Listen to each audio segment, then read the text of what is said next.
Les torrents de la destruction. Le roi David a vécu des expériences terrifiantes. Ses ennemis spirituels et physiques ont plusieurs fois tenté de l'emporter comme les vagues d'un tsunami. Les liens de la mort, disait-il, m'avaient environné et les torrents de la destruction m'avaient épouvanté.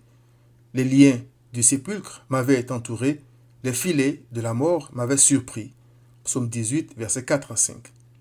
Le premier secours de l'Éternel, lorsqu'il suscite l'adversité, c'est d'amener l'homme, riche, puissant ou pauvre, qui a trouvé grâce à ses yeux, à se rendre compte de son iniquité et de sa faiblesse. Moi, je suis pauvre et indigent, a dit le grand roi David. Psaume 40, verset 17. Quand l'homme, pauvre et indigent, est en danger de mort, d'où lui vient le secours? Le roi David, pour sa part, a dit « Le secours me vient de l'Éternel qui a fait les cieux et la terre. » Psaume 121, verset 2. C'est pour nous instruire, toi et moi, cher ami, que David a écrit ces paroles. Je m'explique. Je crois que l'Éternel a créé l'homme sans pouvoir surnaturel afin de le garder lui-même comme la prunelle de ses yeux. Mais l'homme a décidé qu'il pouvait voler de ses propres ailes. Genèse 3, verset 5.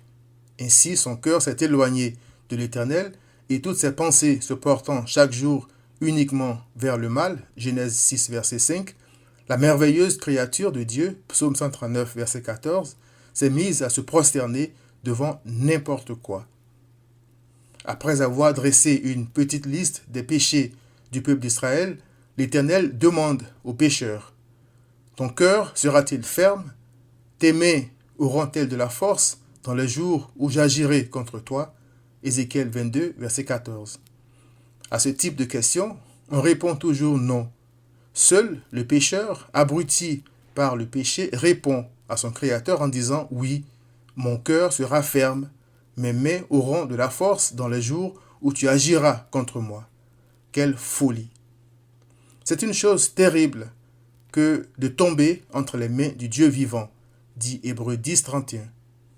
L'Éternel est amour, mais il est juste et ne peut pas ne pas punir le pécheur. Exode 23, verset 7. Dans sa sagesse infinie, il a donc fait en sorte que sa justice et son amour, sa paix, s'appliquent en même temps afin de sauver le pécheur sans violer sa propre justice.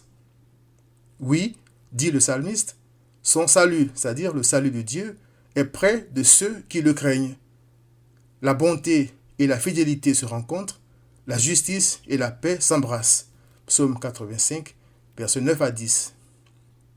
Quand, dans la détresse, le roi David priait en disant « Éternel, mon rocher, ma forteresse, mon libérateur, mon Dieu, mon rocher, où je trouve un abri, mon bouclier, la force qui me sauve, ma haute retraite. » Psaume 18, verset 2, c'est à Emmanuel, à Jésus-Christ, qu'il faisait allusion.